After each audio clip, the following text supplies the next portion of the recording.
ஒரு ஓய்வு நாளில் எத்தனை முறை ஹாப்பி சாபத் அப்படின்ட்டு நம்ம சொல்கிறோன்னு நினைக்கிறீங்க? ஒரு சாபத் 24 hours 6 to 6 அல்லது சூரியன் அஸ்தமம் மறையிலிருந்து அடுத்த மறைவுக்கு வரைக்கும் நான் எத்தனை முறை ஓய்வு நாள் வாழ்த்துக்கள் என்ற வார்த்தையை நான் மற்றவங்களுக்கு சொல்கிறோம் அப்படின்னு நினைக்கிறீங்க? கொஞ்சம் அதிகபட்சம் நான் 50 முறை சொல்கிறேன் அப்படின்னு யாராவது இருக்காங்களா? 50 முறை யாரெல்லாம் பார்க்குறோமோ சொல்கிறோம். அதான் ஒரு எண்ணிக்கை, சின்ன ஒரு கேள்வி தான். ஒரு 20, நல்ல பதில். வேறு 50, ஓகே பாஸ்டர். 40, 30, 20, ஏழை விடுற மாதிரி ஆயிடுச்சு. 10, 10க்கு கூட கை ஓல. 5, நான் இப்போ சொன்னதுலேயே ஒரு 4 டைமாக சொல்லியிருப்பேன்னு நினைக்கிறேன், இல்லை? சரி, அந்த வார்த்தை என்ன அர்த்தம்? ஹாப்பி சாபத் அப்படின்னா என்ன அர்த்தம்? சாபத் ஷலோம் அப்படின்னு ஒரு சொல்லுவாங்க இல்லையா? ஹாப்பி சாபத், ஓய்வு நாள் வாழ்த்துக்கள். இப்போயே ஒரு 6 டைம் வந்துட்டு நினைக்கிறேன். ஒருத்தருக்கு ஒருத்தர் நம்ம சொல்ல வேண்டிய ஒரு வார்த்தை. ஹவ் ஆர் யூ அப்படின்னு சொல்கிறோம். ஒரு காலையில் எழுந்திரிச்சோடனே குட் மார்னிங் அப்படின்னு சொல்கிறோம். யாராவது ரொம்ப நாள் கழித்து பார்க்கும்போது நல்லா இருக்கீங்களா அப்படின்னு கேட்குறோம். அது ஏன் இப்படி கேட்குறோன்னா, அடுத்த அந்த தொடர்பை மீண்டும் உருவாக்கும். ரொம்ப நாள் கழித்து பார்க்கும்போது நல்லா இருக்கீங்களா, எப்படி இருக்கீங்க அப்படின்னு சொல்லும்போது எப்படி இருக்கும்னா, சரி நம்மளை விசாரிக்கிறாங்க, அடுத்த விஷயத்தை பேசுவோம், அல்லது அந்த அன்பை இன்னும் மறுபடியும் சுழற்சியில் கொண்டு வரும். அந்த ஓய்வு நாள் வாழ்த்துக்கள் அப்படின்ற அந்த வாழ்த்துதலும் எல்லோருக்கும் சொல்லணும். 60-70 பேர் இருக்கும்போதும் 5 முறை தான் சொல்கிறேன் அப்படின்னா யோசிக்கிடுங்க. வாழ்த்துதல் அவசியம் அப்படின்றத மறக்க வேண்டாம். நல்ல அற்புதமான பாடல்கள் பிள்ளைகள் பாடினார்கள். நேரம் கிடச்சிருமா, கொடுத்துருவாங்களா அப்படின்னு யோசிக்கிற அளவுக்கு பாடல்னால் நல்ல அது இந்த மேஷப்புன்னு சொல்லுவாங்க, அப்படி தானே? நல்ல அழகான பாடல்கள் பிள்ளைகள் பாடினார்கள். தேவன் தாமே அவர்களை ஆசீர்வதிப்பாராக. இன்றைய நாளிலும் நம்மளுடைய தியான பகுதிக்கு நாம் கடந்து செல்ல போகிறோம். இந்த நாளில் பிரசங்கத்தினுடைய தலைப்பு என்ன அப்படின்னு பார்க்கும்போது, 2 நபர்கள் என்னிடம் 2 விஷயத்த சொன்னாங்க. மொத்தம் 3, ஆனால் 2 பேர்கிட்ட தான் நான் மறுபடியும் பதில் அளித்தேன். ஒருத்தர் என்கிட்ட சொன்னாங்க, பாஸ்டர் கொஞ்ச நாளாகவே உங்கள் சபையில் பிரசங்கத்தினுடைய தலைப்பெல்லாம் கடைசி காலத்துக்கு சம்மந்தமாகவே இருக்கிறதே அப்படின்னு ஒருத்தர் சொன்னார். ஒருத்தவங்க என்ன சொன்னாங்க, பாஸ்டர் கொஞ்சமாவது அப்பப்போ அந்த ஆசீர்வாதத்தெல்லாம் எங்களுக்கு கொஞ்சம் கொடுங்க, அந்த மாதிரி பிரசங்கம் பண்ணலாமே அப்படின்ட்டு ஒரு சில பேர் சொன்னதையும் இருந்தது. அப்போது இந்த ஆலோசனையை நான் எப்படி எடுத்துக்கொள்ள வேண்டும் அப்படின்னு யோசிக்கிட்டே நான் இன்றைக்கும் வியாழக்கிழமை போல் அப்படி தொடங்க ஆரம்பித்தேன். அப்படியே என்னுடைய எண்ணங்களில் ஓடிட்டே இருந்தது அந்த தலைப்பு என்ன அப்படின்ட்டு. வியாழக்கிழமைனா கொஞ்சம் சாபத்து நெருங்கினோன்னு சூடு பிடிக்க ஆரம்பிச்சிட்டோம்ல. அப்போ கொஞ்சம் டக்குன்னு பைபிள் வசனத்தை எடுக்கணும், அம்மையார் கொட்டேஷன்ஸ் இருக்கான்னு பார்க்கணும், யாராவது ஏதாவது கருத்து சொல்லியிருக்காங்களா, இல்லை இப்போ இருக்கக்கூடிய உலகத்தில் இதை பற்றி என்ன பேசுகிறாங்க அப்படின்னு விவரங்களை நம்ம சேகரிக்கணுமே அப்படின்னு சொன்ன உடனே அந்த ஆலோசனையும் மனசில் வச்சுக்கிட்டே தேடிகிட்டே இருந்தேன்.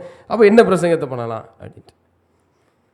அப்போது நான் எடுத்த தலைப்பு அவர்கள் கேட்ட கேள்விக்கு பதிலளித்தது. சரியா? அப்போது எப்படி அந்த கேள்வி நீங்கள் தலைப்பு இன்றைக்கி நான் சொல்லிட்டேன் அப்படின்னா நீங்கள் கண்டுபிடிச்சிடுங்க யாருடைய ஆலோசனையை பாஸ்டர் கேட்டிருக்கிறார் அப்படின்ட்டு. அப்படி தானே? சாத்தானுடைய கடைசி கால வஞ்சகங்கள் இந்த தலைப்பு. இப்போ கண்டுபிடிச்சிருப்பீங்க. அப்போ பாஸ்டர் யாரோ 2 பேர் சொன்னாங்க, அதில் ஒருத்தருடைய சத்தத்தை கேட்டிருக்கிறாரு அப்படின்னு அர்த்தத்தில் ஒரு நீங்கள் நினைக்கலாம். சாத்தானுடைய கடைசி கால வஞ்சகங்கள். இன்றைக்கி உலகம் எப்படி இருக்குது அப்படின்னு ஒரு கேள்வி கேட்டோம் அப்படின்னா, ஏற்கனவே ஒரு முறை நான் சொல்லியிருக்கிறேன் ஒரு இடத்துல. நான் ஒருத்தர்கிட்ட போய் பேசுகிறேன், ஐயா நான் ஒரு புத்தகம் எழுத போகிறேன். அந்த புத்தகத்தின் பேர் என்ன? நான் சொன்னேன் ஒருத்தர்கிட்ட, இங்கேயே சொல்லியிருக்கேன்னு நினைக்கிறேன். நான் ஒருத்தர்கிட்ட போய் சொன்னேன், ஐயா நான் ஒரு புத்தகம் எழுத போகிறேன் அப்படின்ட்டு. அப்போ புத்தகத்தின் தலைப்பு என்னன்னு கேட்டாங்க. நான் சொன்னேன் போதகரின் புலம்பல்னு எழுத போகிறேன் அப்படின்னேன். அதுக்கு அந்த நபர் சொன்னாங்க, நாங்களும் ஒரு புத்தகம் எழுத போகிறோம் அப்படின்னு. உடனே இமிடியேட்டாக. அப்போ அவங்க சொன்னாங்க, என்ன எழுத போகிறீங்க அப்படின்னா, விசுவாசிகளின் கதறல்னு நாங்களும் எழுத போகிறோம் அப்படின்னாங்க. அப்போது நான் யோசித்தேன், இந்த உலகம் எப்படி இருக்குது அப்படின்ற கேள்விக்கும் என்னுடைய வாழ்க்கையில் நடந்த சின்ன நிகழ்வு தான், ஒரு பல வருஷங்கள் ஆயிட்டு தான். அப்போது இந்த வார்த்தையை கேட்கும்போது எப்படின்னா, இமிடியேட்டான ரெஸ்பான்ஸ் இருக்குது, ஆனால் அந்த துரிதமாக சொல்லப்படுகிற பதிலானது எந்த வகையில் இருக்கிறது அப்படின்றத யோசிக்கும் போது இந்த உலகத்தில் நம்மளால் பேசலாம் தீர்க்க முடியாது. இன்றைக்கி நிறைய செய்திகள் நம்ம கேட்குறோம். அப்போது நமக்கு தெரிஞ்சது தான் மறுபடியும் ஞாபகப்படுத்துகிறேன், நல்லா கவனிச்சுட்டே வாங்க. யுத்தங்கள், நோய்கள், விபத்துகள், பஞ்சங்கள், மத, மொழி, வெறிகள் இதெல்லாம் என்ன செய்யுது, இந்த உலகத்தில் அதிகமாக பரவுது. இவையெல்லாம் நடந்து கொண்டிருக்கிறது. தேவனுடைய வார்த்தைகளின்படி பார்க்கும்போது வேதத்திற்கும் இதற்கும் ஏதாவது சம்பந்தம் இருக்கானா நமக்கு நல்லா தெரியும். ஆமாம், தீர்க்க தரிசனத்தில் ஏற்கனவே சொல்லியிருந்தாரு, தானியேல் வெளிப்படுத்தப்பட்டிருக்கிறது அப்படின்னு நம்மளுடைய ஒரு புரிதல் வரும்.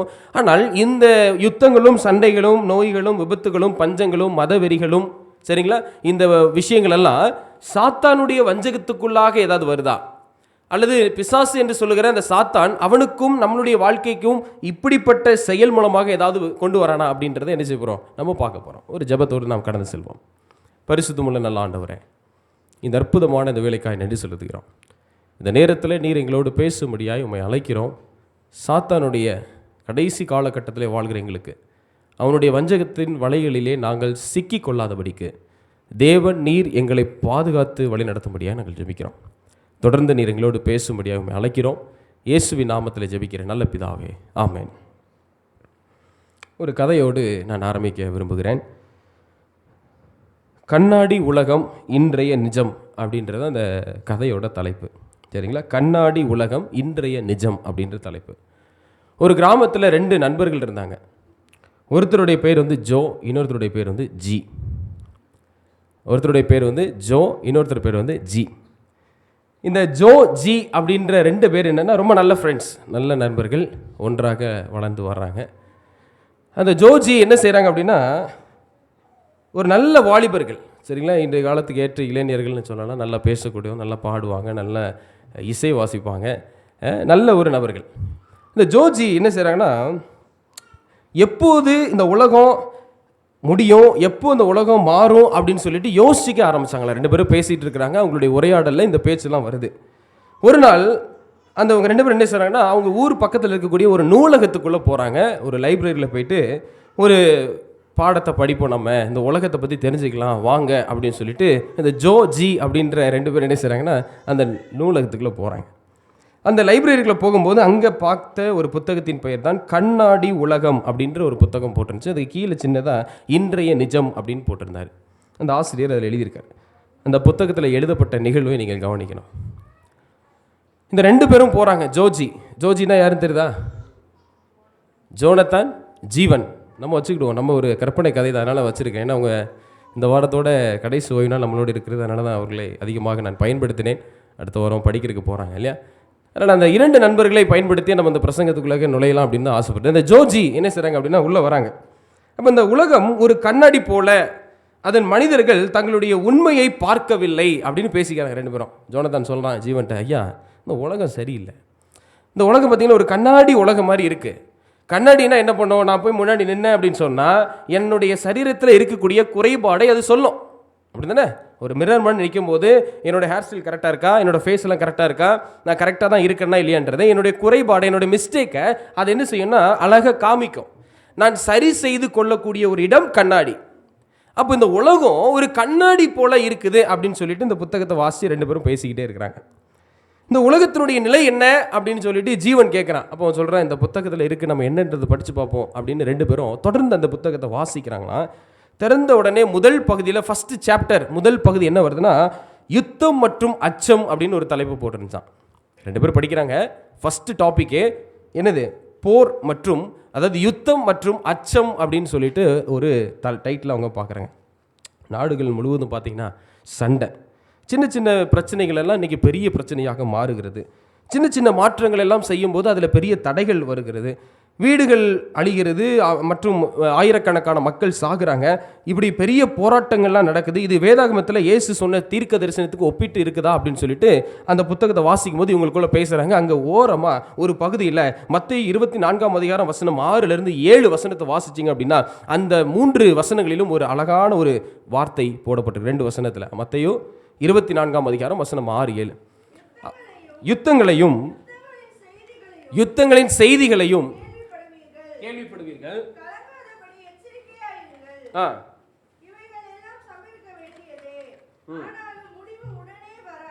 நல்லா கவனிங்க போதும். இந்த கேள்வியை கேட்டுட்டு அந்த வசனத்தோடு இந்த விளக்கத்தை பார்க்குறாங்க. யுத்தம் நடக்குது, சண்டை நடக்குன்னு ஒருவருக்கு பேசிக்கிட்டே இருக்கிறாங்க.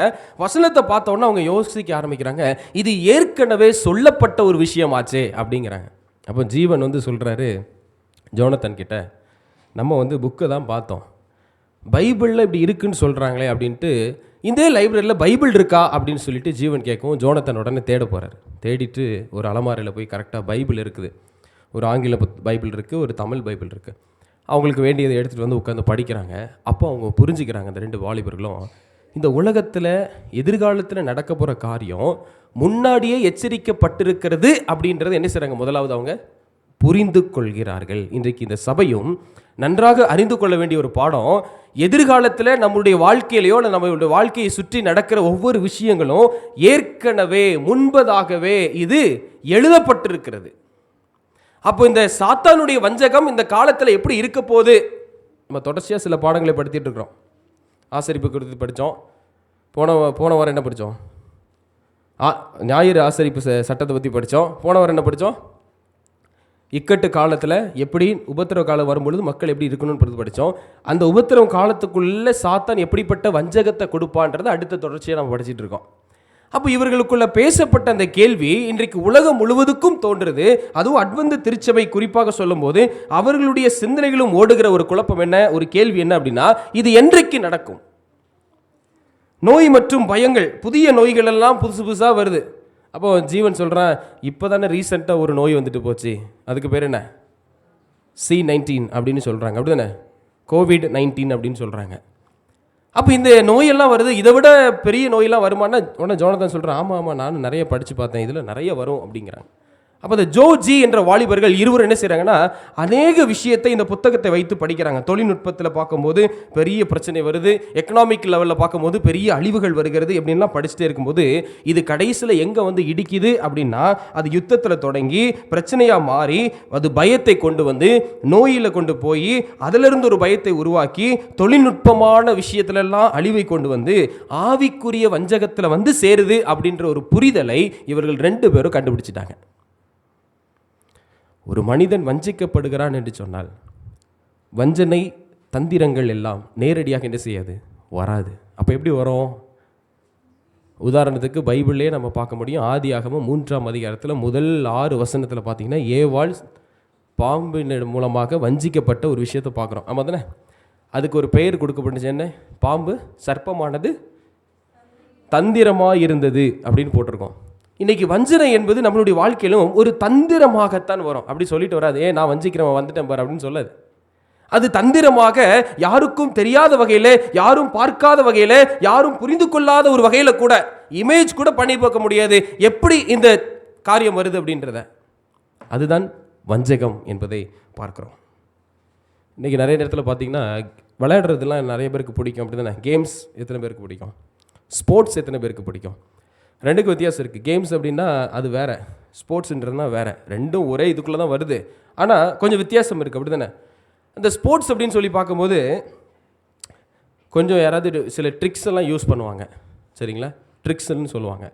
ட்ரிக்ஸ் அப்படின்னா, இப்போது ஒரு உதாரணத்துக்கு ஒரு லாங் ஜம்ப் பண்ணுறாங்கன்னு வைங்களேன், நீளம் தாண்டுதல், கரெக்டாக லாங் ஜம்ப், அதை ஜம்ப் பண்ணுறாங்கன்னு வைங்களேன், குறிப்பிட்ட தூரம் இந்த மீட்ரு அப்படின்னு சொல்லி தாண்டுறாங்க அப்படின்னா, இப்போ நான் ஒரு குறிப்பிட்ட தூரம் தாண்டுறேன், ஜீவன் ஒரு குறிப்பிட்ட தூரம் தாண்டுறாருன்னு வைங்களேன். அடுத்ததுக்கு அபிலன் இருக்காருன்னு வைங்களேன். அவரு கொஞ்சம் எங்கள் 2 பேர்த்தை விட கொஞ்சம் ஹைட்டாக தாண்டிட்டாருன்னு வைங்களேன். அவர் சொல்கிறார், நீங்கள் எப்படி தாண்டிங்கன்னு கேட்டால் நான் ஒரு ட்ரிக்ஸ் வச்சுருக்கேன், அதை நான் பயன்படுத்தினேன் அப்படிம்பார். அப்போ என்ன ட்ரிக்ஸ் வச்சுருக்கீங்க அப்படின்னு சொல்லும்போது, நீங்கள் ட்ரிபிள் ஜம்ப் தாண்டும் போது லைனை கரெக்டாக என்ன செய்யலாம், ஒரு பாதி அளவுக்கு தான் மிதிக்கலாம். இதான் லைன் அப்படின்னா இவ்வளோ மிதிச்சா ஃபவுல் கிடையாது, ரொம்ப எக்ஸ்ட்ரீமாக போனால் மட்டும்தான் ஃபவுல்னு சொல்லுவாங்க. அப்போ இவ்வளோ தூரத்துக்கு மிதிக்கும்போது நான் என்ன செய்வேன்னா, கொஞ்சம் அந்த கோடை ஒட்டி கரெக்டாக மிதிப்பேன். நீங்கள் என்ன செய்கிறீங்கன்னா, 2 பேரும் ஜம்ப் பண்ணும்போது கோட்டுக்கு கொஞ்சம் முன்னாடியே காலை வச்சுருங்க. அதனால் உங்களால் என்ன பண்ண முடியல, இன்னும் என்னை விட அதிகமாக உங்களால் என்ன செய்ய முடியல, தாண்ட முடியல அப்படின்னு சொல்லுவார். இது ஒரு ட்ரிக்ஸ் அப்படின்பாரு. அப்போ அந்த ட்ரிக்ஸ் எப்படி பயன்படுத்துனீங்க அப்படின்னு சொல்லும்போது, நான் குதிக்கிறதுக்கு முன்னாடியே அந்த லைனில் இருந்து நான் என்ன பண்ணிட்டேன், எத்தனை ஸ்டெப்ஸ் என்னால் ஓட முடியும் அப்படின்றத நான் கணக்கு எடுத்துகிட்டு வந்தேன் அப்படிம்பாரு. நாங்கள் 2 பேரும் நார்மலாக குதித்தோம், நல்லா தான் குதித்தோம். ஆனால் அந்த ட்ரிக்ஸ்ன்னு சொல்கிற அந்த அந்த ஒரு விஷயத்தை பயன்படுத்தாமல் குதிச்சிட்டோம்.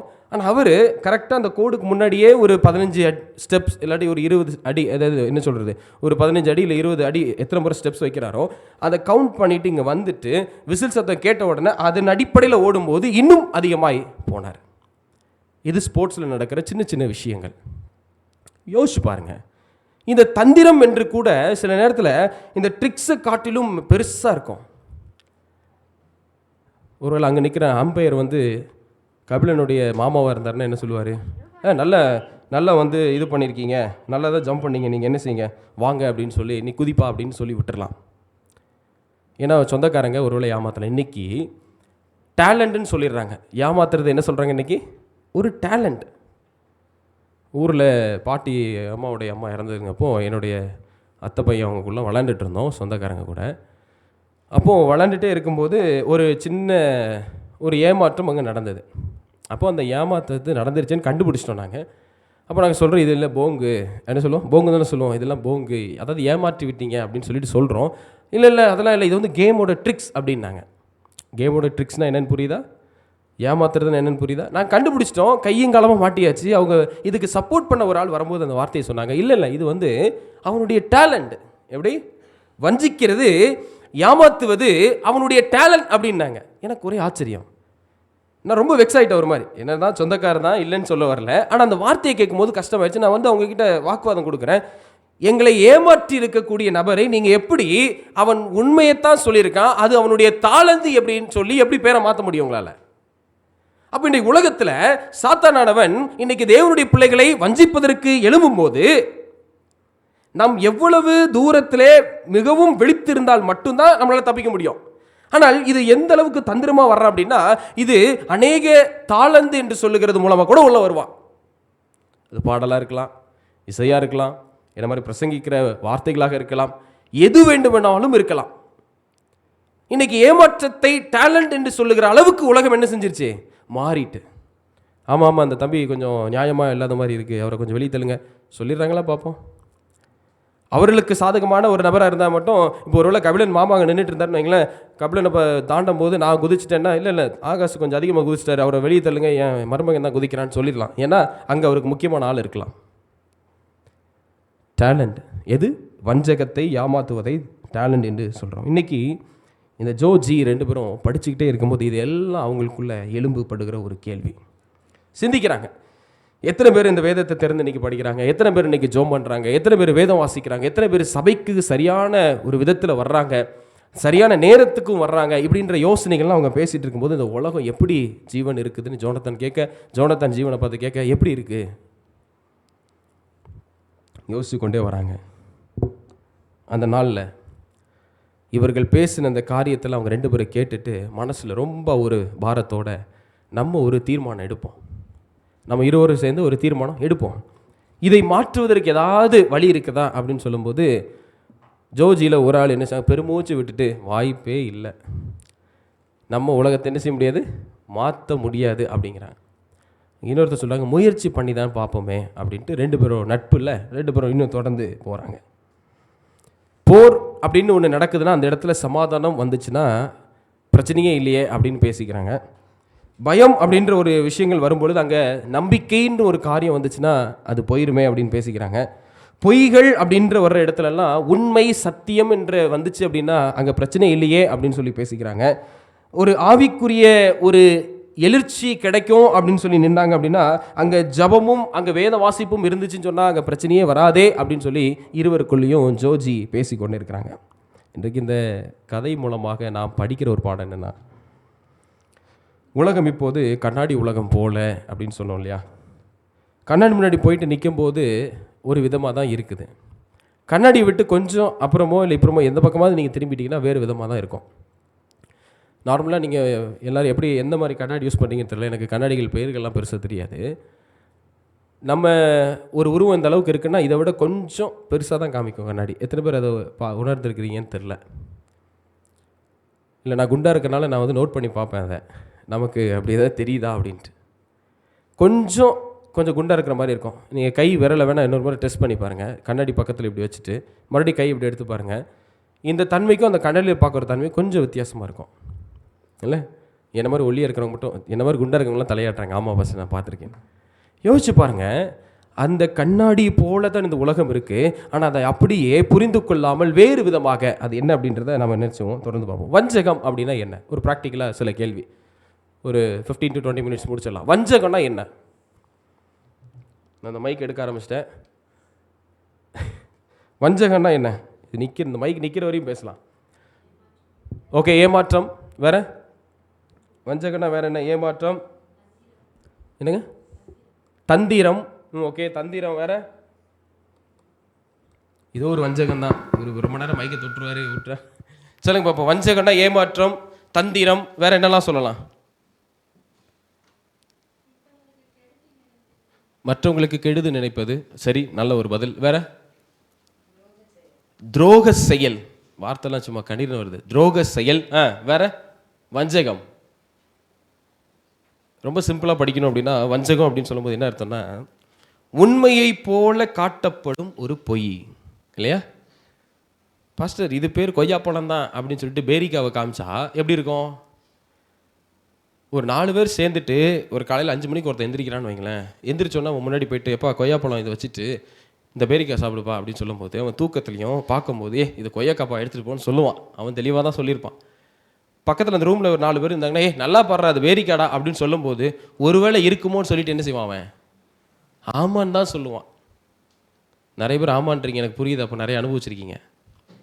சில நேரத்தில் ஒரு 4-5 பேர் சேர்த்து அந்த பதிலை சொல்லும்போது ஒருவேளை இருக்குமோ. அப்போ அந்த ஒருவேளை இருக்குமோ அப்படின்ற வார்த்தை எப்போ நம்ம சொல்லுவோம்னா, நாம வஞ்சிக்கப்பட்டிருக்கும் போதோ அல்லது நம் மயக்கத்தில் இருக்கும் போதோ நம்ம அந்த வார்த்தையை சொல்லுவோம். அப்போ அந்த மயக்கம், ஒருவேளை தூக்கத்திலிருந்து அந்த அந்த பையன் சொல்லியிருந்தாலும், இன்னைக்கு நம்மளுடைய வாழ்க்கையில நம்ம விழித்திருந்தாலுமே சரி, நம்ம ஆமா சாமி தான் சில இடத்துல போட வேண்டியிருக்கு.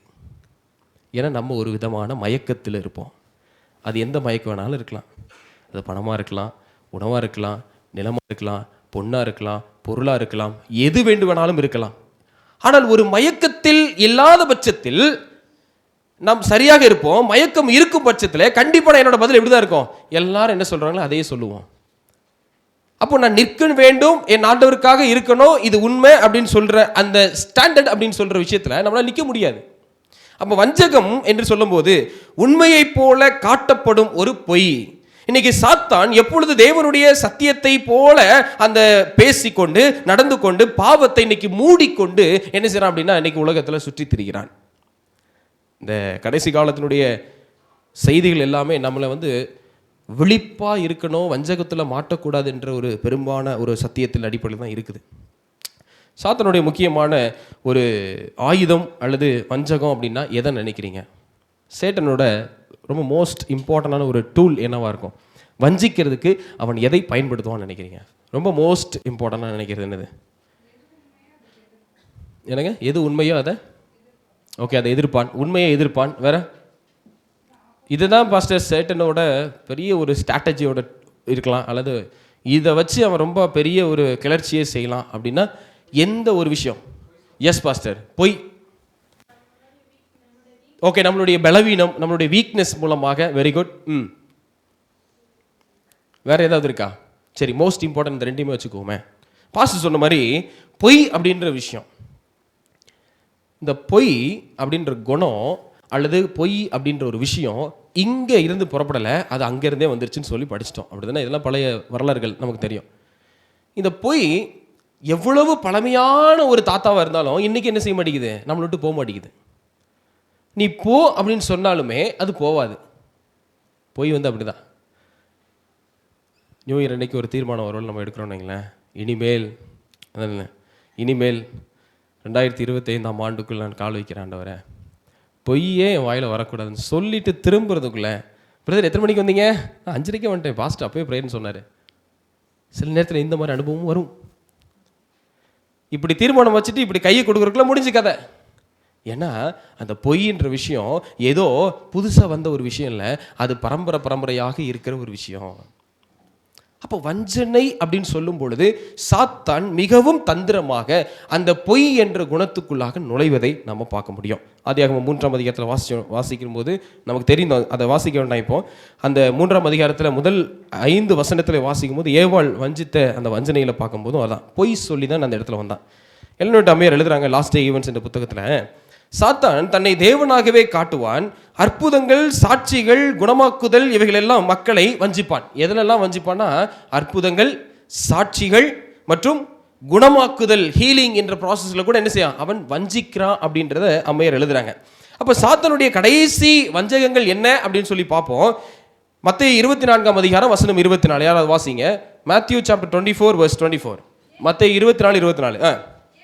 ஏனெனில் கள்ள தீர்க்கதரிசிகளும் கள்ள கிறிஸ்துகளும் கள்ள தீர்க்கதரிசிகளும் எழும்பி கூடுமானால் தெரிந்து கொள்ளப்பட்டவர்களையும் வஞ்சிக்கத்தக்கதாக பெரிய அடையாளங்களையும் அற்புதங்களையும் செய்வார்கள். நல்லா கவனிச்சுக்கோங்க. ஃபர்ஸ்ட் விஷயத்துல நம்ம போறோம். இந்த கடைசி காலத்துல அவன் யுத்தம், அதாவது யுத்தியை எதை பயன்படுத்துறான் அப்படின்னா இந்த தேவனுடைய வருகையில ஒரு யுத்தத்தையும் பயன்படுத்துவான், அந்த யுத்தியை பயன்படுத்துறான். அப்ப சொல்லும்போது கள்ள கிறிஸ்துகளும் கள்ள தீர்க்கதரிசிகளும் எழும்பி, அப்ப இந்த வார்த்தையை பார்க்கும்போது என்ன புரியுது அப்படின்னா இந்த வஞ்சகத்துல ஒரு வஞ்சகம் என்னன்னா கள்ள கிறிஸ்து இருக்கிறாங்க அப்படின்ற ஒரு வஞ்சகம் வரும். அப்படின்னா என்ன, பொய் கிறிஸ்து, பொய் தேவன் அப்படின்ற ஒரு விஷயத்தை அவன் கொண்டு வருவானா. இதை பார்க்கும்போது நிறைய பேர் சொல்லுவாங்களே, வசனத்திலே நம்ம பார்க்குறோம், அதே மத்தையிலே நீங்கள் வாசிச்சாலும் தெரியும், ஏதோ தேவன் அங்கே இருக்கிறார் இங்கே இருக்கிறான்னு சொன்னால் நீங்கள் என்ன செய்யாதீங்க, நம்பிட்டு உடனே போங்க அப்படின்னு மத்த எழுதுறாரு. அப்படித்தானே? இல்லை, மாறாக என்ன சொல்றாரு, இதோ அங்கே இருக்கிறேன் இங்கே இருக்கிறேன்னு யாராவது சொன்னாலும் நீங்கள் என்ன செய்யாதீங்க, நம்பாதீங்க. அப்போ இந்த வஞ்சனையில் என் ஆண்டவரை இவ்வளவு காலம் தரிசித்து இப்படிப்பட்ட பிரமாணத்தின்படி நடந்து தேவனுடைய வார்த்தையின்படி கை கொண்டு அவருடைய பிரமாணத்தினெல்லாம் வாழ்ந்த நான், தேவனுடைய வருகைக்காக ஆயத்தமாக இருக்கக்கூடிய நான், இப்போ திடீர்னு இயேசு அங்கே நிற்கிறார் அந்த சத்தம் கேட்கும்போது ஒருவேளை நான் வஞ்சிக்கப்படுவேனா அப்படின்னு ஒரு கேள்வி கேட்டால் வேதம் சொல்லுகிறது வஞ்சிக்கப்பட வாய்ப்பு இருக்கிறது. அதுக்கு முன்னாடி எச்சரிப்பு கொடுக்க, நீங்கள் நம்பாதீங்கள். நான் ஏன் இவ்வளோ கான்ஃபிடென்ட்டாக நமக்கு வாய்ப்பு இருக்குது அப்படின்னு சொல்கிறேன்னா அதே வசனத்தில் தான் நம்ம படிக்கிறோம். என்ன போட்டிருக்கு, கூடுமானால் தெரிந்து கொள்ளப்பட்டவர்களையும் வஞ்சிக்கத்தக்கதான பெரிய அடையாளங்களையும் அற்புதங்களையும் செய்வார்கள். இந்த கூடுமானால் அப்படின்றக்கப்புறம் ஒரு வார்த்தை வருது பார்த்தீங்களா, அதுதான் யாரு, தேவனுடைய வார்த்தையின்படி நடந்து சத்தியத்தின்படி இருந்து ஓய்வு நாளை அனுசரிக்கிற அட்வென்ட் திருச்சபை கூட்டமாக கூட இருக்கும் அப்படின்னு இல்லை, அவங்க தான். அப்போ சாத்தானுடைய வஞ்சகம் இன்னைக்கு கடைசி காலத்தில் தேவனுடைய வருகைக்கு முன்னாடி நடக்கிற விஷயத்துல பார்க்குறேன் அப்படின்னா, என்னை தேவன் அங்கே இருக்கிறார், மேசியா அங்கே இருக்கிறார் என்று சொல்ற சத்தம் எழும்பும். அப்போ அந்த சத்தத்திற்கு நான் என்ன செய்ய கூடாதுன்னா செவி கொடுக்கவே கூடாது என்பதை பார்க்கிறோம். அற்புதங்களை மற்றும் அடையாளங்களையும் செய்வான். நம்ம பாட புத்தகம் படிச்சுட்டு இருக்கிறோம் யாத்திராகமத்தில். 2-3 வாரத்துக்கு முன்னாடி படித்தாலே 7வது அதிகாரத்தில் நீங்கள் வாசிங்கன்னா அந்த கோலை கீழே போட்டால் என்னவா மாறும், பாம்பா மாறும் அப்படின்ட்டு. எகிப்தில் இருக்கக்கூடிய அந்த மந்திரிமார்கள் அதை செஞ்சாங்க இல்லையா, மோசையோட கோலை வாங்கி ஆரோன் போடுறாரு, அதே நடக்குது. அதே மாதிரி இவங்களும் என்ன செய்கிறாங்க, அந்த தந்திரத்தை செய்கிறாங்க. அப்போது இந்த மாதிரியான தவறான அற்புதங்களும் செய்ய முடியும். அப்போது சாத்தானால் அற்புதம் செய்ய முடியுமா பாஸ்டர் அப்படின்னா உங்களுடைய பதில் என்னவா இருக்கும், கண்டிப்பாக முடியும். சாத்தானோட அற்புதங்கள் செய்ய முடியுமானா கண்டிப்பாக முடியும். அவன் இதன் மூலமாகவும் நம்மளை என்ன செய்கிறான், பண்ணுறான். இப்போ இந்த சத்தியத்தெல்லாம் நான் படிக்கும்போதே எனக்கு அப்போவே ஒரு கேள்வி வந்துச்சு. என்ன அப்படின்னா, நல்லது கெட்டதுன்னு ஒன்று தனித்தனியாக பிரித்து வச்சுருந்தா பிரச்சனை இல்லை, அதில் எதுன்னு கண்டுபிடிக்கலாம். ஆண்டவர் என்ன சொல்கிறாருன்னா, நல்லதுலேயே கெட்டது இருக்குது, கொஞ்சம் கவனமாக இருங்கிறார். அப்போ ரொம்ப கஷ்டமான ஒரு வாழ்க்கை தானே நமக்கு. நான் சொல்கிறது புரியுதா, ரொம்ப ப்ராக்டிக்கலாக நான் கேட்குறேன், கொஞ்சம் யோசிங்க, பதில் இருக்குது. தம்பி இது நல்லதில்லை அப்படின்னு சொல்லிட்டா நம்ம சரிப்பா வேண்டாம்னு விட்டுருவேன். தம்பி இது நல்லது அப்படின்னு சொன்னால் அப்போ எடுத்துக்கணும்னு நினைப்பேன். அவர் என்ன சொல்றாரு, நல்லதுக்குள்ளேயே ஒரு கெட்டது இருக்கு, கொஞ்சம் கவனமாறுன்ற மாதிரி தான் சொல்லி கொடுக்குறாரு. அப்போ நாட்கள் நெருங்க நெருங்க கடைசி யுத்தத்தை நம்ம பார்க்கும்போது மிகவும் மோசமாக இருக்கும், நம்ம நினைத்து கூட பார்க்க முடியாத அளவுக்கு இருக்கும். அந்த ஒரு விஷயத்தை தான் ஆண்டவர் மறுபடியும் சொல்றாரு. வெளிப்படுத்தல் விசேஷத்தில் 13ஆம் அதிகாரம் மற்றும் 13-14 வாசிக்கும் போது பூமியின் குடிகளை மோசமாக்கி அப்படின்னு ஒரு வார்த்தை வரும். அப்போ இந்த கடைசி காலத்தில் வர்ற அந்த வஞ்சகமானது அற்புதங்களை செய்யும். இந்த பூமியிலே வாசம் பண்ணுகிற நீங்களும் நானும், பூமியிலே குடியிருக்கிற நீங்களும் நானும், யாருக்கெல்லாம் மூச்சு விடுறீங்களோ அவங்க எல்லாரும் தான். ஃபர்ஸ்ட் நான் மூச்சு விடலை அப்படின்னா நீங்கள் குடிகள் இல்லை, பிரச்சனை இல்லை. நான் மூச்சு விடுறேன், என்னோட சுவாசம் வெளியே வருது அப்படின்னு சொன்னால், இந்த நாசியிலேருந்து வெளியே வருது அப்படின்னு சொல்லும் போது நம்ம எல்லோருக்கும் இந்த வஞ்சகம் என்ன செய்து இருக்குது அப்படின்றத மறக்க வேண்டாம். பொய் ஆவிகள் மற்றும் மரித்தோரை காண்பித்தல் அப்படின்ற ஒரு விஷயத்தில் எச்சரிப்பு கொடுப்பான். வசனத்தை வாசிக்கும் போது ஒரு கேள்வியை நம்ம கேட்போம். ஒருத்தர் இறந்து போயிட்டாங்கன்னு வைங்களேன், இறந்து போனதுக்கப்புறம் அடுத்த 5ஆவது நாள் அவங்க பேசுவாங்க, தெரியுமா? எத்தனை பேர் அதை அனுபவிச்சிருக்கீங்க? ஒருத்தர் இறந்துட்டாங்கன்னு வைங்களேன், அடுத்த 5ஆவது நாள் அவங்க வந்து நம்மகிட்ட பேசுவாங்க. ஆமாம், பாலாஜி சிரிக்கா, என்ன பாஸ்டர் வஞ்சகம்னு சொல்லிட்டு எங்கள் சர்ச்சில் வஞ்சகத்தை கிளப்பிட போகிறீங்க அப்படிதானே? இறந்தவங்க 5ஆவது நாள் பேசுவாங்கம்மா. நீங்கள் பேசியிருக்காங்களா யாராவது? இல்லையா? அது ஒரு அப்படி சொன்னாலும் வஞ்சகம். சங்கீதம் 115 வாசிங்க. சங்கீதம் 115 17ஆவது வசனத்தை வாசிங்களேன். சங்கீதம் 115:17. மரித்தவர்களும் மௌனத்தில் இருக்கிறவர்களும் இறங்குகிறவரும் கர்த்தரை அவங்க என்ன செய்ய மாட்டாங்க? கர்த்தரை துதியார்கள். அப்போ என்ன அர்த்தம்? மரிச்சவங்களும் சரி, மௌனத்தில் இறங்குகிற அனைவரும் கர்த்தரை துதியார்கள். அப்போ 5ஆவது நாள் பேசுவாங்களா பேச மாட்டாங்களா? யாருக்காவது பேசியிருக்காங்களா அப்படி? இன்னைக்கு இதுலேயும் ஒரு வஞ்சகம் உண்டு. இன்னைக்கு சரித்திரத்தில் படிக்கும்போது ஒரு ஹிஸ்டாரிக்கலாக ஒரு எவிடன்ஸை நான் பார்த்துட்டே இருந்தேன். FOX அப்படின்னா என்ன அர்த்தம்? FOX ஃபாக்ஸ் அப்படின்னா என்ன அர்த்தம் தெரியுமா? நரி. இதை நான் மறுபடியும் படிக்கிறேன். இதுக்கு மீனிங் எல்லாம் நான் தேடி பார்த்தேன், கன்ஃபார்ம் பண்ணிட்டேன் அது நரி தான் அப்படின்ட்டு. ஃபாக்ஸ் சிஸ்டர் அப்படின்னு 2 பேர் இருந்தாங்க. யாருக்கா தெரியுமா அந்த ஸ்டோரியில் இது நடந்த நிகழ்வு? ஃபாக்ஸ் சிஸ்டர் அப்படின்னு 2 பேர் இருந்தாங்க. ஃபாக்ஸ் சிஸ்டர் அப்படின்னா நரி சகோதரிகள் அப்படின்னு 2 பேர் இருந்தாங்களா. 1848ஆவது ஆண்டு நடந்த ஒரு நிகழ்வு. அமெரிக்க தேசத்தில் நியூயார்க் என்ற மாநிலத்தில் இது நடந்துச்சு. இந்த ஃபாக்ஸ் சிஸ்டர், அதாவது அந்த குடும்பத்தில் ஒரு வஞ்சனை கிளர்ச்சியை அமெரிக்க தேசத்தில் ஒரு நாள் எழுப்புனாங்களாம். என்ன வஞ்சகம் அப்படின்னு சொல்லி பார்க்கும்போது, அந்த வீட்டில் இரவு நேரத்தில் நீங்கள் பார்க்கும்போது டக் டக் டக் அப்படின்னு சத்தம் கேட்டுகிட்டே இருக்குமா. அந்த 2 சிஸ்டர் சொல்கிறாங்க, டக் டக்குன்னு சத்தம் கேட்கும். அடிக்கடி அந்த சத்தத்தை கேட்டு சில நேரத்தில் யோசிப்பாங்களா, யார் இந்த சத்தம் போடுறா அப்படின்னு சொல்லிட்டு யோசிச்சுட்டே இருந்தாங்களாம். அப்போது பக்கத்தில் இருக்கவங்க கிட்ட இதெல்லாம் தெரிய வந்துச்சு. அந்த 2 சிஸ்டருடைய பேர் என்னென்னா மார்க்ரெட் மற்றும் கேட் அப்படின்னு சொல்லி 2 பேர். சரிங்களா? அந்த ஃபாக்ஸ் குடும்பத்தில் 2 சிஸ்டர் இருக்காங்க. அவங்க சொல்கிறாங்க, நாங்கள் வந்து கேள்வி கேட்டால் அந்த ஆவி என்ன செய்யும் அப்படின்னா பதில் கொடுக்கும். எப்படின்னா அதுக்கு ஒரு சத்தம் ஒரு இருக்கா. 2 முறை தட்டுனாங்க அப்படின்னு சொன்னால் இல்லைன்னு அர்த்தம், 1 முறை தட்டினாங்கன்னா ஆமாம் அப்படின்னு சொல்கிற அர்த்தமா. இப்படி ஒரு கிளர்ச்சியை அந்த வீட்டில் இருக்கிறவங்க உருவாக்கிட்டே இருந்தாங்க, இந்த ஃபாக்ஸ் அப்படின்னு சொல்லுகிற இந்த சிஸ்டர்ஸ்.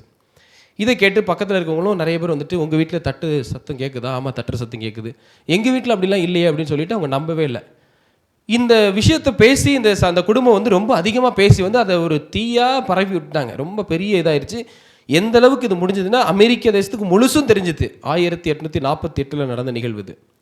எல்லாருக்கும் தெரிஞ்சு போச்சு. இந்த ஒரு பேய் வந்து பேசுதுன்னு சொல்கிறாங்க. இறந்தவங்க வந்து பேசுகிறாங்களா, கதவு தட்டுறாங்களா, 1 முறை தட்டினா ஆமான்னு சொல்லணுமா, 2 முறை தட்டினா இல்லைன்னு சொல்லணுமா, இப்படி எல்லாம் சொல்கிறாங்கன்னு சொல்லிட்டு பிரபலமாக பேச ஆரம்பிச்சிட்டாங்க. இந்த கூட்டத்தை பார்த்துட்டு சில குடும்பம் என்ன செஞ்சுச்சான், ஆமாம் எங்கள் வீட்லேயும் தட்டுறாங்க அப்படின்னாங்களாம். அப்போது இதனுடைய வஞ்சகம் எப்படி இருந்துச்சு அப்படின்னு பார்க்கும்போது கண்டுபிடிக்கிறதுக்காகவே சில பேர் உள்ளே நிற்கிறாங்க. இந்த குடும்பத்தை பார்த்து மற்ற குடும்பம் ஆமாம் நீங்கள் கதவு தட்டினீங்கன்னா எங்களுக்கும் சத்தம் கேட்குது அப்படின்றதுக்கு ஏன் போனாங்கன்னா, இது ஒரு பிரபலமாக மாறின உடனே அந்த குடும்பத்தை எல்லாரும் எட்டி பார்க்குற அளவுக்கு ஆரம்பிச்சு. இப்போ யோசிச்சு பாருங்கள், எங்கேயோ இருந்தேன்னா இப்போ எல்லாரும் உலகமே அப்படி என்னை பார்த்து பாஸ்டர் ஆகாஷ் அப்படின்னு உலகத்துலேருந்து ஏதோ ஒரு மூலையிலேருந்து யாரோ கேட்டால் எனக்கு எப்படி இருக்கும்? அப்படி உள்ளெல்லாம் சில்லுன்னு இருக்கும். எங்கேயோ இருந்த மனசு கேட்குறான், அப்படியா பயமாக இருக்கும். இப்போ பார்த்தா யாருமே கூப்பிட வேண்டான்னு தான் தோணுது. ஏன்னா உலகம் அந்தளவுக்கு இருக்குது. சரி, அது வேறு டிபார்ட்மெண்ட். நல்லா யோசிச்சு பாருங்க. அப்போ எல்லோரும் அந்த குடும்பத்தை பார்க்கணும் அப்படின்ற ஒரு பெருமை நிமித்தமாக அப்படியே யோசிக்கிறாங்களாம்.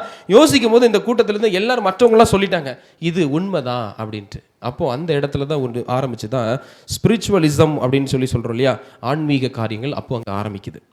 1848 அந்த ஃபாக்ஸ் குடும்பம் அப்படின்னு சொல்லுகிற அந்த ஃபேமிலியிலேருந்து உருவாக்கப்பட்டதான் இந்த ஒரு விஷயம். அன்றையிலிருந்து இந்த ஸ்பிரிச்சுவலிசம் அப்படின்ற ஒரு ஆன்மீக செயலானது காட்டு தீ போல பரவியது அப்படின்னு பார்க்குறோம். வஞ்சகம் எப்படி வேணாலும் இருக்கும். பிளாக் அண்ட் ஒயிட்லேயே இருக்கும், திடீர்னு கலராகவும் வரும். நீங்கள் எதிர்பார்த்த மாதிரி எந்த ஒரு வஞ்சகமும் இருக்குன்னு நினச்சிடாதீங்க, வித்தியாசமாகவும் வரும்.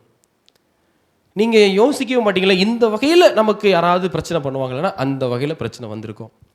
இதிலெல்லாம் யாராவது பிரச்சனை பண்ணிடுவாங்களா அப்படின்னா அந்த வழியில் பிரச்சனைகள் இருக்கும் என்பதை மறக்காதீங்க. இதில் உண்மை என்ன அப்படின்னு யோசிக்கும் போது, பிரசங்கி 9ஆம் அதிகாரம் 5வது வசனத்தில் வாசிக்கும் போது, உயிரோடு இருக்கிறவர்கள் நாங்கள் மரிப்பதை அறிவார்களே, மரித்தவர்கள் ஒன்றும் அறியார்கள், இனி அவர்களுக்கு ஒரு பலனும் இல்லை, அவர்கள் பேர் முதலாய் மறக்கப்பட்டிருக்கிறது. அப்படி தானே? அவங்க பேர் முதற்கொண்டு என்ன இருக்கும்? மறக்கப்பட்டிருக்கும். அப்போ யோசிச்சு பாருங்க, இன்னைக்கு உயிரோடு இருக்கிறவங்க தாங்கள் இருக்கிறத எங்கே இருக்கோன்றது கூட அவங்களுக்கு நினைப்பு வராது. அப்போ அவங்க எப்படி நாக்குன்னு சொல்லி 2 கதவை தட்டியிருக்க முடியும்? வஞ்சகம் எப்படி வேணாலும் என்ன செய்து வருகிறதே என்று பார்க்கிறோம். இன்னைக்கு இந்த ஃபாக்ஸ் சகோதரர்கள் செய்த செயல் சகோதரிகள் செய்த செயல் காட்டு தீ போல பரவியது. அதனால ஒரு காரியம் எழும்பினது என்று சொல்லியே நம்மளால பார்க்க முடியுது. ஒரு ஊரில் ஒரு ராஜா இருந்தார், உண்மையான ஒரு ராஜா. தன் நாட்டுக்கு எப்படியாவது வன்முறை இருக்கக்கூடாது, நல்ல ஒரு விஷயத்தை கற்றுக் கொடுக்கணும்னு சொல்லிட்டு என்ன செய்யறாருன்னா, ஒரு யுத்த களத்துக்கு ராஜாவே களையிறங்கி போகிறார். அப்போ போகும்போதே சொல்லிட்டு போயிட்டாரு, நான் திரும்பி வரும்போது எனக்கு ஒரு அடையாளம் உண்டு, அந்த அடையாளத்தை நான் என்ன செய்வேன்? காமிப்பேன். அதை பார்த்ததுக்கப்புறம் தான் நான் உங்கள் நாட்டுக்கு ராஜா அப்படின்றத நீங்கள் கரெக்டாக கண்டுபிடிச்சி என்னை ஏற்றுக்கொள்ளணும். அது வரைக்கும் வேற யாராவது நான் ராஜா அப்படின்னு சொல்லிட்டு சொன்னால் நீங்கள் என்ன செய்யாதீங்க, நம்பாதீங்கன்னு சொல்லிட்டு முன்னெச்சரிக்கையை கொடுத்துட்டு போயிட்டார். யுத்த காலத்தில் அவர் சண்டை போட்டுட்டு இருக்காருன்னு தகவல் மட்டும் அப்பப்போ ஊர் மக்களுக்கு வந்துட்டு இருக்கு. ஒரு நாள் திடீர்னு ராஜா போல ட்ரெஸ் எல்லாம் போட்டுட்டு வேடம் அணிஞ்சு ஒரு மனுஷன் நான் தான் ராஜா, நீங்கள் என்னை வணங்குங்க அப்படின்றான். இதை கேட்ட உடனே எல்லாருக்கும் ஆச்சரியம். ஆனால் அந்த ராஜா சொன்னது ஞாபகம் வந்துருச்சு, அந்த அடையாளம் இவருக்கு இருக்குதா அப்படின்னு சொல்லிட்டு என்ன செய்கிறாங்க, எல்லாரும் தேடி பார்க்குறாங்க. எல்லாரும் அவங்களுடைய கையை என்ன செய்கிறாங்கன்னா எட்டி பார்க்குறாங்க, கையை பார்க்குறாங்க. அந்த கையில் தான் என்ன இருக்குது? மோதிரம் இருந்ததே பார்க்குறாங்க. அந்த மோதிரம் தான் என்னது? அந்த அறிகுறி. இந்த ராஜா தான், இவர் தான் இந்த நாட்டுக்கு ராஜா அப்படின்ற ஒரு அறிகுறியை காமிக்கிற ஒரு விஷயம். இந்த அறிகுறி அவருக்கு இருக்கா அப்படின்னு சொல்லும்போது அந்த ராஜா கிட்ட அந்த மோதிரம் இல்லை. அப்போ என்ன அர்த்தம்? அவங்க போட்டோம், பிரச்சனை இல்லை.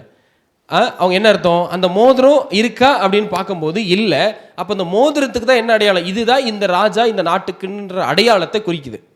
அந்த மோதிரம் அவர்கிட்ட இல்லாதனால என்ன ஆயிடுச்சு அப்படின்னா, இவங்க அந்த ராஜாவை ஏற்றுக்கல. இன்னைக்கு நம்ம இயேசு ராஜா அப்படின்னு ஒருத்தரை சொல்கிறோம். அந்த இயேசு ராஜா பரலோகத்திலேருந்து பூமியில் நம்மளை காப்பாற்ற போகிறாரு அப்படின்னு ஒரு நம்பிக்கையில் இருக்கிறோம். அந்த ராஜா மீண்டும் வரும்போது ஒரு அடையாளத்தோடு தான் வருவார். இந்த வஞ்சகத்தில் ஒருவேளை நான் தப்பிக்க கூடாது அப்படின்னு சொன்னால் அந்த அடையாளம் என்ன அப்படின்னு யோசிக்கும் போது பல அடையாளங்கள் சொல்லிட்டு போயிட்டார். ஒரு உதாரணத்துக்கு இப்போ நான் ஒரு கேள்வி கேட்போமே, இயேசு கிறிஸ்து வரப்போறான்னு பல அடையாளம் பைபிளில் இருக்குல்ல, ஒரு 2 அடையாளம் முக்கியமானது எதுவாக இருக்கும்னு நினைக்கிறீங்க? ஓகே, கை விரல் துளாவி இருக்கும், அதாவது ஓட்டை இருக்கும் அப்படிங்கிறாங்க ஒருத்தவங்க. வேற என்ன அடையாளங்கள்லாம் இருக்கு? பிரதான தூதனுடைய சத்தத்தோடும் எக்காலத்தோடும் வருவார், ரைட்டு. வேற இன்னும் ஒன்று, கண்கள் யாவும் அவரை பார்ப்போம். அப்போ என்ன அர்த்தம்? அந்த இயேசு ராஜா வரும்போது எல்லாருடைய கண்களும் பார்ப்போம். ஒரு சுவாரஸ்யமான தகவல் அம்மையார் எழுதும் போது அழகாக வெளிப்படுத்துறாங்க. என்ன அப்படின்னா, கிறிஸ்து மீண்டும் இந்த உலகத்துக்கு வரும் பொழுது, போன வாரம் கூட இந்த பாயிண்ட் சொன்னேன், கிறிஸ்து மீண்டும் இந்த உலகத்துக்கு வரும் பொழுது அவர் இந்த பூமியில் ஒரு 1/2 மணி நேரம் சேர் போட்டு உட்காருவாராம். அந்த 1/2 மணி நேரத்துக்குள்ள நம்ம எல்லாம் என்ன செஞ்சிருவோம்? டக்குன்னு ரெடி ஆயிடுவோம். அப்படி தானே? என்ன போட்டுருக்கு? அவருடைய பாதமானது இந்த பூமியில் என்ன செய்யாது? படவே படாது. இது மிகப்பெரிய ஒரு அடையாளம். அப்போ இதை நம்பி விசுவாசிக்கிற நீங்களும் நானும் இந்த சத்தியத்தை வேரூன்றி படித்திருந்தால், நல்லா கவனிச்சுக்கோங்க, வஞ்சகம் அப்படின்னா தப்பிக்கிறதுக்கு வேற வழி இல்லை. நான் இதை தெரிந்திருந்தால் மட்டும்தான் அந்த வஞ்சகத்திலிருந்து என்னால் தப்பிக்க முடியும். அதுக்கு தான் ஜெபம், அதுக்கு தான் வேத வாசிப்பு, அதுக்கு தான் இந்த மாதிரியான பிரசங்கங்கள், அதுக்கு தான் இந்த மாதிரி தேவாலயத்துக்கு வரணும் அப்படின்ற ஒரு காரியம். அப்போ அவர் வருவார் அப்படின்னு சொல்லும் போது வருவார், நம்பிக்கையோட தான் இருக்கிறோம் இன்னைக்கு. ஆனால் அவர் வந்துட்டாருன்னு சொல்லிட்டு அங்கே இருக்கிறார் இங்கே இருக்கிறான்னு சொல்லும் போது ஒருவேளை நம்ம ஓடி போனோம் அப்படின்னா, நான் ஜெபம் பண்ணலை, நான் வேதம் வாசிக்கல, நான் சபைக்கு போகல, நான் சத்தியத்தை படித்து நிற்கலை, அவ்வளோதான் லாஜிக். சிம்பிளாக படித்தாச்சு. இந்த ஒரு விஷயத்தை நம்ம புரிஞ்சிக்கல அப்படின்னா கண்டிப்பாக நாமளும் வஞ்சகத்தில் தான் இருப்போம் என்பது மறக்க வேண்டாம். ஒரு சிறு காரியத்தை நான் சொல்கிறேன்னே. ஒரு 10 ரூபா நோட்டு இருக்குது. இந்த 10 ரூபா நோட்டு உண்மையாகவே இது 10 ரூபா நோட்டு தான் அப்படின்னு ஒரிஜினலாக அப்படின்றத எப்படி கண்டுபிடிப்போம்? எப்படி திவ்யா? ஒரு 10 ரூபா அவங்க கையில் கொடுக்குறோம், பாஸ்டர் கொடுத்துருக்க 10 ரூபா கொடுத்துருக்கிறாரு, ரைட்டு, 6 மணிக்கு மேலே யூஸ் பண்ணிக்கலாம். ஆனால் அது உண்மையாக ஒரிஜினல் தானா அப்படின்னு எப்படி கண்டுபிடிப்பீங்க? எப்படிங்க? ஆன்சரே முடிச்சிட்டாரு, பொஸ்ன்னு முடிச்சிட்டாரு. நான் அப்படி பில்டப் பண்ணி பயங்கரமாகிட்டு வந்தோம் பார்த்தீங்களா இல்லையா? நல்ல நோட்டை பார்த்தா தான் தெரியும் நான் வச்சிருக்கிறது கள்ள நோட்டான்னு. அவ்வளோதான். அந்த நான் கேட்க வந்ததே முடிச்சிட்டாரு. அதுதான் ஆன்சரே. கம்பி, அந்த வடிவம், காந்தி தாத்தா ஃபோட்டோ, அதில் இருக்கக்கூடிய அச்சு, இங்கு, பதிவு, அதெல்லாம் தேவையில்ல. அதையெல்லாம் புரிந்து கொள்வதற்கு எனக்கு என்ன தெரிஞ்சிருக்கணும்? எனக்கு நல்ல நோட்டு முதல்ல எதுன்னு தெரிஞ்சிருக்கணும். அப்போ நல்ல நோட்டு இதுதான் அப்படின்னு தெரிஞ்சிருந்தா தான் கள்ள நோட்டு இதுன்னு எனக்கு தெரியும். அடையாளமும் எனக்கு கண்டுபிடிக்க வேண்டும் என்று சொன்னால் நான் இதற்கு முன்பதாகவே ஒரிஜினல் எது அப்படின்னு தெரிஞ்சிருக்கணும். பாஸ்டர் வந்து நிற்கிறார், நான் இன்னைக்கு ஆகாஷ்னு சொல்கிறேன். என்ன மாதிரி இன்னொருத்தர் இப்படி வந்து நிற்கிறார், ஆகாஷ்னு சொல்கிறார். நீங்கள் எப்படி கண்டுபிடிப்பீங்க? நிறைய வழி இருக்குது கண்டுபிடிக்க. ஒரு 2-3 சொல்லுங்க பார்ப்போம். மேரி அம்மா பையன் தானா அப்படின்னு கேட்பீங்க. அதுக்கு மேரி அம்மா முதல்ல பாஸ்டர் ஆகாஷோடைய அம்மா தானான்னு உங்களுக்கு தெரிஞ்சிருக்கணும். ஆம் ரைட்? நான் சொல்கிறது புரியுதா? எனக்கு உண்மை முதலாவது தெரிந்திருந்தால்தான் எனக்கு பொய் எதுன்னு கண்டுபிடிக்க முடியும். அப்போ இந்த வேதத்தின்படி நம்ம பார்க்கும்போதும் இந்த சத்திய வார்த்தை எனக்கு தெரிந்திருந்தால் மட்டும்தான் என்னால் வஞ்சகம் அப்படின்னு வரும்போது என்னால் என்ன செய்ய முடியும்? நிற்க முடியும். அப்போ இந்த பைபிளை பற்றி தெரியல, ப்ரேயரை பற்றி தெரியல, எதுவுமே எனக்கு தெரியாத பட்சத்தில் ஆண்டவர் அங்கே இருக்காருன்னா உடனே என்ன செய்வோம்? அப்படியே நாக்க தொங்க போட்டு அப்படியா அப்படின்னு தான் போவோம். ஏன்னா நம்ம ஏற்கனவே மயக்கத்தில் இருந்தோம். என்ன மயக்கம்? ஆண்டவரை பற்றி அறியாத ஒரு மயக்கம், கிறிஸ்துனா யாருன்னு தெரியாத ஒரு மயக்கம், சத்தியம்னா என்னன்னு தெரியாத ஒரு மயக்கத்தில் இருக்கும்போது அவர்கள் கூப்பிடும்போது இதோ வருகிறேன்னு சொல்லி தான் போக தோணும்.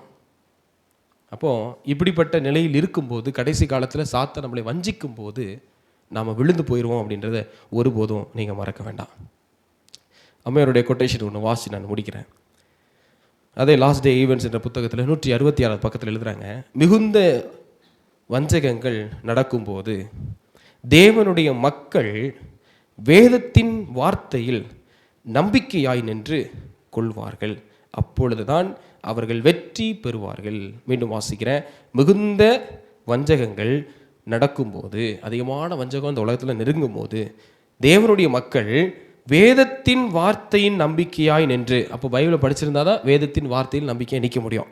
அப்போ வேதத்தில் உள்ள வார்த்தையின்படி நம்பிக்கையை நின்று அவர்கள் நிற்கும் போது அவர்கள் ஜெயம் கொள்வார்கள் என்று சொல்லி போட்டிருக்கு.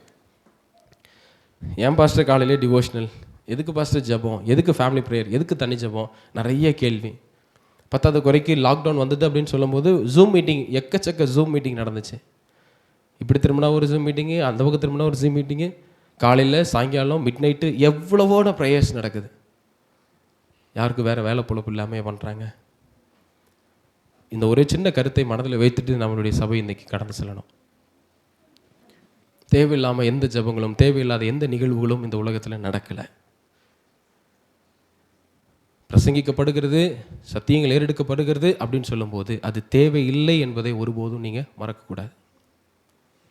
அப்போ நான் ஓய்வு நாளை அனுசரித்து வேத வசனத்தை படிக்கிறேன், அதன்படி நடக்கிறதுக்கு விரும்புகிறேன். ஏன்னா நடக்கிறேன்னு சொல்லிட்டா நம்ம எப்படின்னு தெரியலன்னு தான் நான் சொல்ல வரேன். விரும்புகிறேன், அதனுடைய பாதையில் அப்படியே நான் பயணித்து உள்ளே போகணுன்னு ஆசைப்படுறேன். ஏன்னா நம்ம இருக்கிறோமான்னு சொல்ல தெரியல, அதனால் ஆசைப்படுறேன்னு தான் சொல்ல முடியுது. ஆசைப்படுறேன். கடைசி அந்த எக்காலங்கள் அந்த தொனிக்கும் சத்தத்தை கேட்கறதுக்கு இந்த பாவமான கண்களும் இந்த பாவத்தில் கேட்டு கேட்டு வாழ்ந்த இந்த காதும் ஒருவேளை சத்தத்துக்கு கொடுக்குமா அப்படின்னா எனக்கு தெரியல. அப்போது வஞ்சகம் ரொம்ப அழகாக வந்துடும். எனக்கு ஒரு தீர்மானத்தோடு நம்ம போவோம். ஒரு சின்ன குட்டி தீர்மானம் தான். ஒரு அப்பீல், தினமும் நான் ஜெபம் பண்ணுவேன். நல்லா புரிஞ்சுக்கிடுங்க. இது ஒரு சாதாரணமாக நீங்கள் ஒருவேளை நினைக்கலாம். ஃபஸ்ட்டு நான் டெய்லி பண்ணிகிட்ருக்கேன்.